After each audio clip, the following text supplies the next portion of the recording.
میرا نام عدنان رضا خان ہے اور جناب امیر جماعت اسلامی پاکستان حافظ نعیم الرحمان صاحب کو منتخب کر لیا گیا ہے۔ اللہ پاک ان کو استقامت دے اور امیر جماعت اسلامی کو جو ہے وہ منزل بمنزل جو اس کی ترقی پر لے کے آتے جائے۔ اچھا، یہاں پر یہ ہمارے چھٹے امیر جماعت اسلامی پاکستان ہیں۔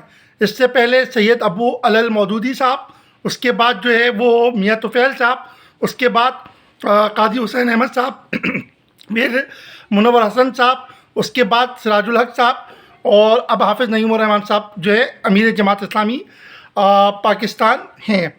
تو بات یہ ہے کہ لوگ یہ قیاس آرائیاں کر رہے ہیں کہ کراچی کی سیاست میں جو ایک جوش، ایک بلبلہ تھا جو کہ حافظ صاحب نے ایک جو ہے نئی اس میں جو ہے روشنی دی تھی، اس حوالے سے اس میں ایک خلا آ جائے گا کراچی کی سیاست میں، کیونکہ اب کوئی لوگ بولتے کہ توانا آواز نظر نہیں آ رہی۔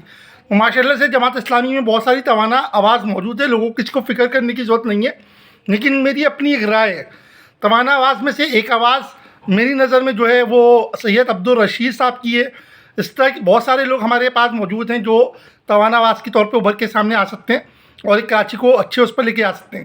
اچھا، اب یہاں پہ میں تھوڑی سی ڈائنامک کی بات کروں گا، کیونکہ کراچی منی پاکستان ہے اور اس میں ہر قومیت کے لوگ جو ہیں وہ بستے ہیں۔ تو حافظ نعیم الرحمان کا اس ٹائم پہ جو انتخاب امیر جماعت اسلامی پاکستان کے لیے سیشن 2024 سے لے کے 2029 تک کے ہوا ہے، وہ ایک بڑا اچھا فیصلہ ہے، اچھا جو ہے انتخاب ہے، کیونکہ جو پاکستان کی سیاست میں چینج آیا ہے اس ٹائم پہ، سیاست ہماری جو ماشاء اللہ سے امیر جماعت اسلامی سراج الحق صاحب تھے، وہ بڑے تعامل مزاج، برد اور بالکل ٹھہراؤ والے آدمی تھے۔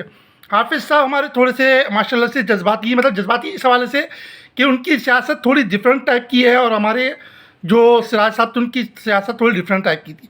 تو اس ٹائم پہ جو ضرورت ہے وہ پاکستان کو ایسی قیادت کی ضرورت تھی اور جو جماعت اسلامی کو چاہیے تھی، اور یہ بڑا اچھا فیصلہ ہے۔ لوگوں کو اس بات کی فکر کرنے کی ضرورت نہیں ہے کہ کراچی کی سیاست میں کیا ہوگا، کیونکہ دیکھیں بھائی، کراچی منی پاکستان میں جیسے کہ پہلے عرض کر چکا ہوں، اور کراچی میں ہر قومیت کی لوگ جو ہیں وہ بستے ہیں۔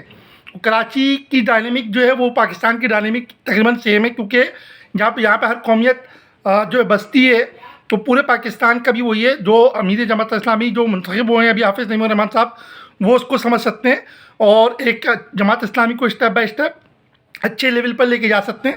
جو ایک ساخت ہے جماعت اسلامی کی، جس طرح کراچی میں انہوں نے حق دو کراچی کی تحریک چلائی، اسی طرح جو ہے پورے پاکستان میں یہ تحریک اب جاری ہوگی، اور انشاءاللہ تعالی ہر ظلم کے خلاف ایک آواز اٹھے گی اور اچھا وقت بھی آئے گا انشاءاللہ تعالی۔ یہ آپ سب جو ہے وہ اپنی جو ہے وہ قیاس آرائیوں کو تھوڑا کم کریں، اور جو فیصلہ ہے اس کا انتظار کریں۔ کراچی کی سیاست میں بھی انشاءاللہ تعالی ایک نیا چہرہ دیکھنے کو ملے گا، جو کہ حافظ صاحب کا آلٹرنیٹ ہوگا انشاءاللہ تعالی۔ جزاک اللہ، اللہ حافظ۔